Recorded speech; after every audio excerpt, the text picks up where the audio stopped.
salah satu langkah awal kita adalah konsep delivery points sedikit kita shift. Jadi kita dulu kan mendekat ke perumahan, sekarang kita sudah mulai beberapa yang terakhir mendekat ke perkantoran dan industrial area.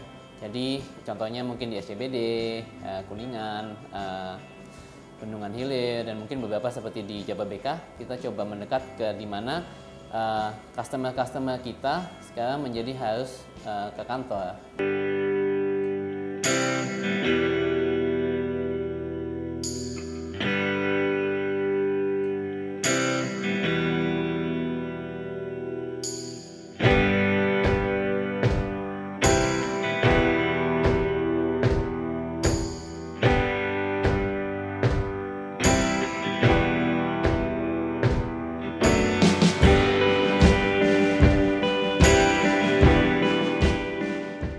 Mungkin ceritanya dulu saya sempat menjadi business development di salah satu e-commerce di Indonesia.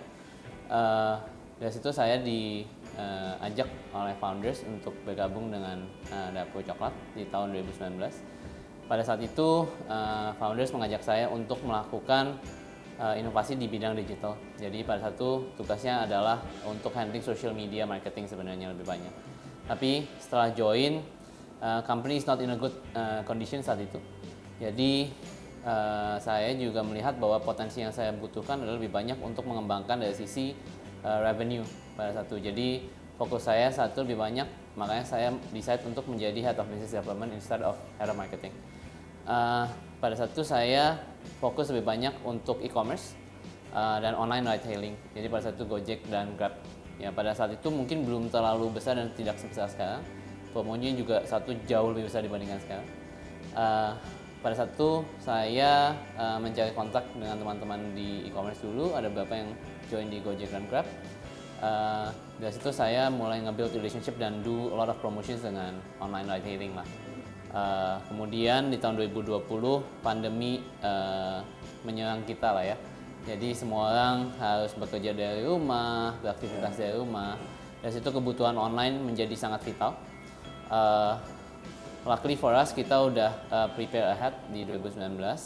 Jadi pada saat online booming kita udah one step ahead dibandingkan kompetitor, di mana kita sudah set promo dan semua relationship dengan third party platform sudah berjalan. Setelah itu kita juga melakukan banyak testing dengan Cloud Kitchens, mungkin beberapa sudah tutup sekarang. Cloud Kitchens ini menjadi salah satu dasar percobaan. Jika dilihat sekarang banyak sekali gerai Dapur Coklat dalam bentuk delivery points, which is tahun ini sudah 63 titik di seluruh Indonesia, dan itu semua berawal dari kita tes di Cloud Kitchens di tahun 2020. Setelah selesai pandemi, Dapur Coklat mulai bergabung dengan Cufu sebagai brand aggregators, dan pada saat itu founders meminta saya untuk get the batons lah from them buat melanjutkan dan mungkin membantu mereka untuk mengembangkan Dapur Coklat ke depannya. Jadi mungkin itu kurang lebih ceritanya saya dari awal saya join dengan Dapur Coklat hingga saya duduk di posisi sekarang ini.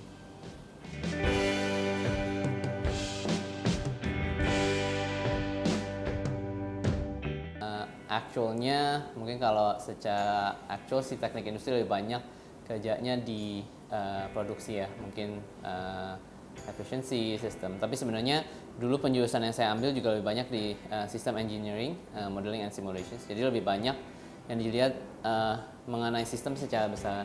Jadi bagaimana kita map out sebuah sistem dan melihat di mana ada misalkan ada loophole atau ada masalah-masalah apa sehingga efisiensinya bisa ditingkatkan. Nah, sebenarnya kurang lebih mirip lah dengan apa yang dilakukan di Dapur Coklat saat ini. Dan mungkin approach yang saya lakukan lebih banyak seperti anak-anak dulu skripsi lah. Jadi kalau skripsi kan kita ada hipotesa-hipotesa, kira-kira kita tes nih. Jadi di Dapur Coklat kita do A/B testing. Ya contoh kasus tadinya mungkin e-commerce, promo-promo atau mungkin Cloud Kitchens kemarin. Kita tes dalam skala kecil. Ketika contohnya Cloud Kitchens kemarin berjalan, kita upscale dengan skala yang lebih besar, kita ekspansi sendiri dengan delivery points kita sekarang. Jadi mungkin dari saya yang saya lakukan adalah buat hipotesa dulu selalu, kemudian matriksnya apa yang mau dilihat, baru kita tes dengan skala yang kecil. Kalau memang berhasil kita lanjutkan dengan skala yang lebih besar, tapi kalau memang enggak ya kita review apa masalahnya, dan mungkin kalau memang ternyata kita decide bahwa memang enggak jalan, ya kita decide untuk kita stop karena banyak yang perlu kita tes lagi ke depan.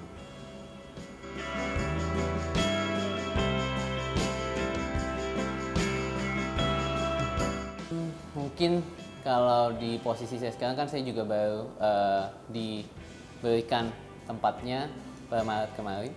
Jadi mungkin kalau sekarang baru banyak mengenai perbaikan dari internal management, tapi kalau mengenai growth itu semua sudah mulai dari tahun 2020, di mana saat pandemi menurut saya kita sebagai brand cukup agile. Banyak brand-brand F&B lain yang struggle pada saat pandemi, dipaksa harus tutup, merumahkan karyawan-karyawannya. Puji Tuhan pada saat itu Dapur Coklat tidak merumahkan karyawan kita sama sekali, malah kita ekspansi cukup besar. Jadi kita membuka banyak ke delivery points pada saat pandemi yang mungkin sekarang sudah sampai 63 titik. Jadi kita mencoba membuka konsep ini apa ya namanya sekarang, ghost kitchens. Nah di situ customer bisa melakukan ordering melalui online delivery, dan kita mendekat ke perumahan-perumahan customer di mana saat itu semua orang nggak boleh keluar dari rumah. Gitu.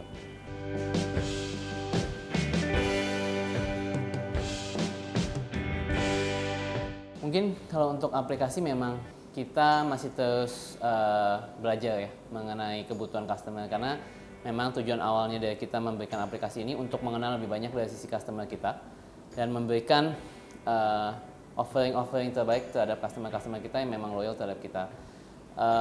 Jadi kedepannya memang nanti akan lebih banyak promo-promo menarik.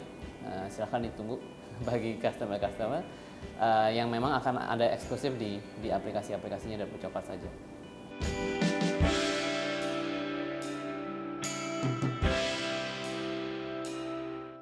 Jadi mungkin kalau dari kita selalu dari aku lebih melihat untuk bisa agile ya.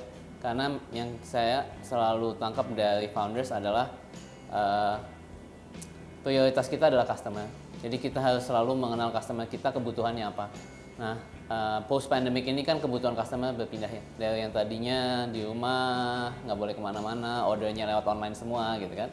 Nah, sedangkan kan sekarang semua sudah harus mobile, jalan ke kantor, semua sudah kerja di kantor. Jadi salah satu langkah awal kita adalah konsep delivery points sedikit kita shift. Jadi kita dulu kan mendekat ke perumahan, sekarang kita sudah mulai beberapa yang terakhir mendekat ke perkantoran dan industrial area. Jadi contohnya mungkin di SCBD, Kuningan, Bendungan Hilir, dan mungkin beberapa seperti di Jababeka, kita coba mendekat ke di mana customer kita sekarang menjadi harus ke kantor.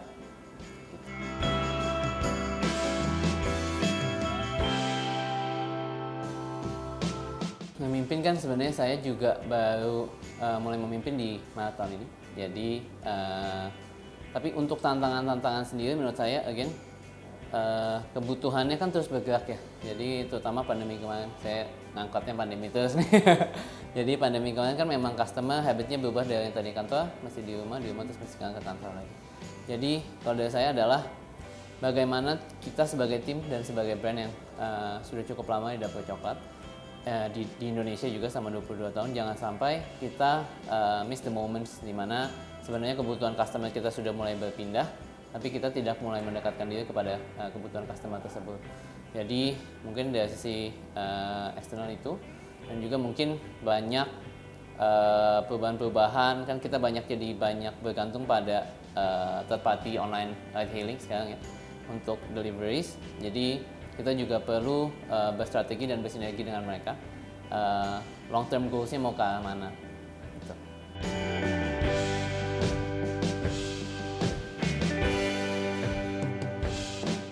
Ada bedanya gini, kalau dari saya keberuntungan saya lah ya. Saya diberikan tim yang mungkin memang sudah lama di Dapur Coklat dan memang mereka sudah mendarah daging dengan bisnisnya sendiri. Tapi mungkin yang ingin saya lebih terapkan ke depannya adalah pushing down the decision making dan memberikan kesempatan kepada tim untuk lebih banyak mengambil keputusan. Jadi untuk saat ini yang saya ingin lakukan adalah lebih banyak gaya leadership-nya memberikan keleluasan kepada tim untuk dapat mengambil keputusan berdasarkan basis-basis data dan assumptions yang mereka punya.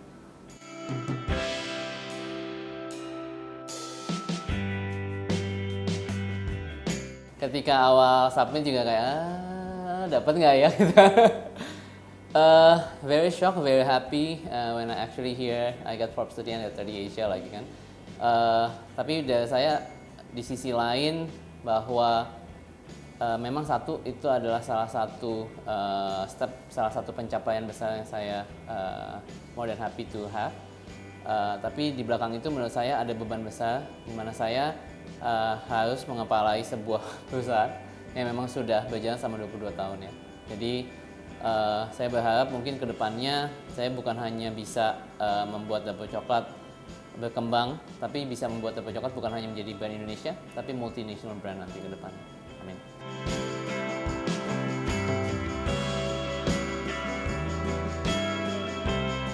Saya juga meet the founders through go-kart racing.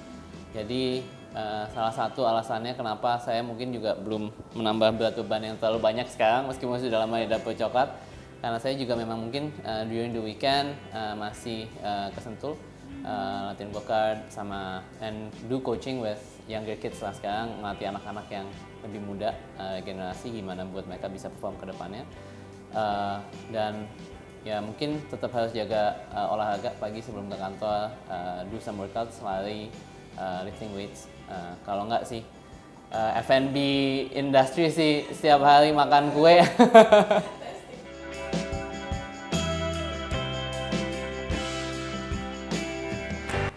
Mungkin kalau dari saya lebih banyak continuous improvement ya. Jadi mungkin kalau dari saya melihat long goal yang mau saya achieve itu sebenarnya apa. Jadi mimpinya saya itu apa, dan biasanya setiap beberapa tahun sekali saya evaluasi ke diri saya sendiri. Kondisi saya saat ini tuh apakah mendekatkan diri saya kepada mimpi yang saya inginkan ke depannya sih.